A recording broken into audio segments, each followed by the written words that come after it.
Tahun baru nih ya kan, Ya. biasanya kan harga pangan ini melonjak nih ya kan. Nah, dari Kementerian Pangan sendiri ya kan, apa nih yang dilakukan untuk kedepannya nih?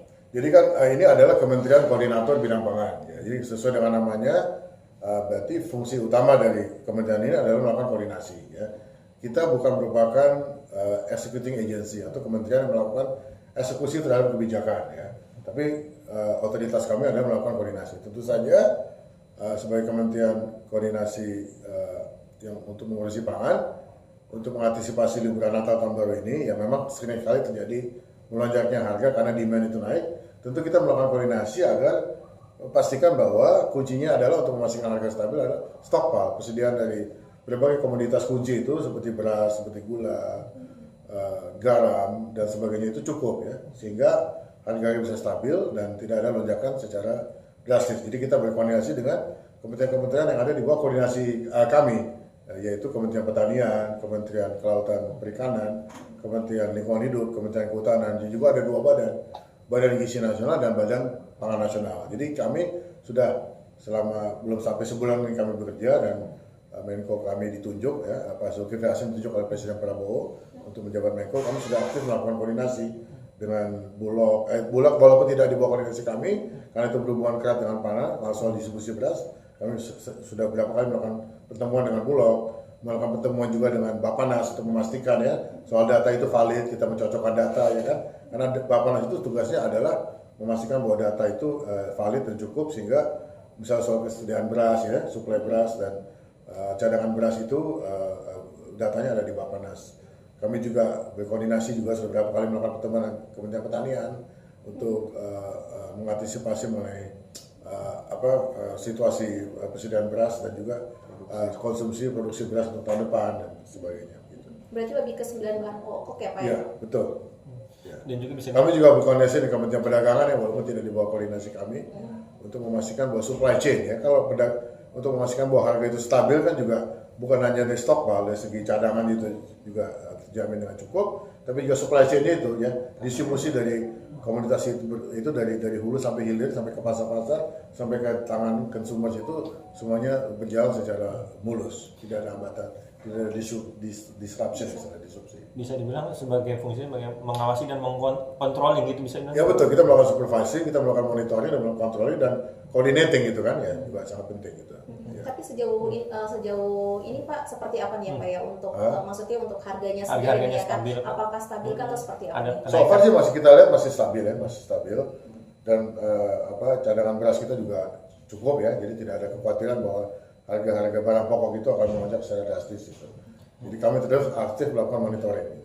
Karena kan kalau dari tahun-tahun sebelumnya itu Pak, dari pemilihan Pak Jokowi lah ya, kita melihat kan kalau setiap Nataru itu kan pasti kan harga sembako tuh melonjak tinggi.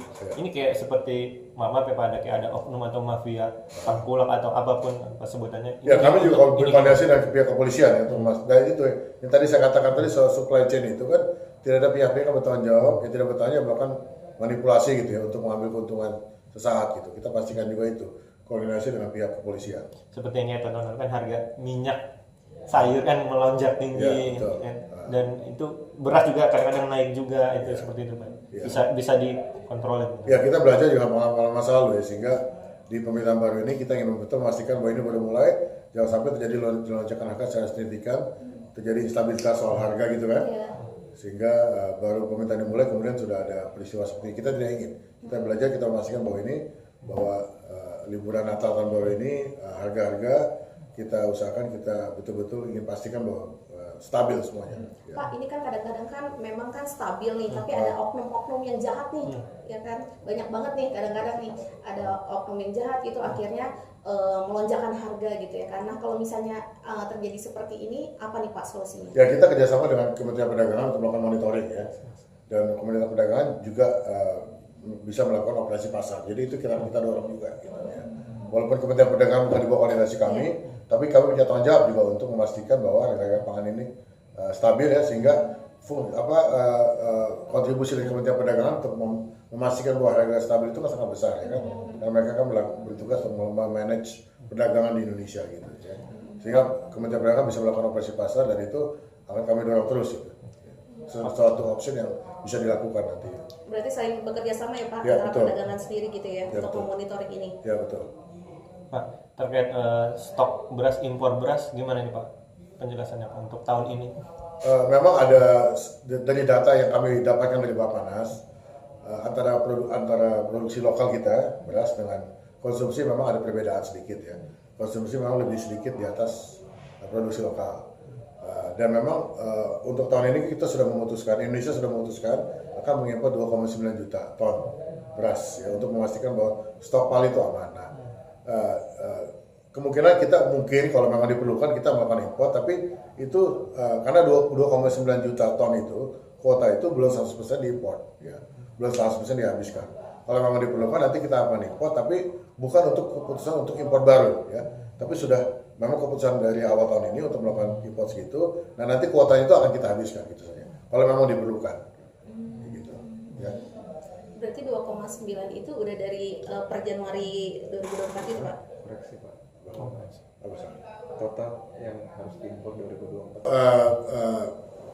Kita, maksud pemerintah Indonesia sebelumnya ya, sebelum pemerintahan Prabowo dimulai, pemerintahan di bawah Pak Jokowi sudah memutuskan bahwa untuk tahun ini untuk menjamin stokpal beras itu aman, bahwa Indonesia akan mengimpor total 3,6 juta ton beras ya.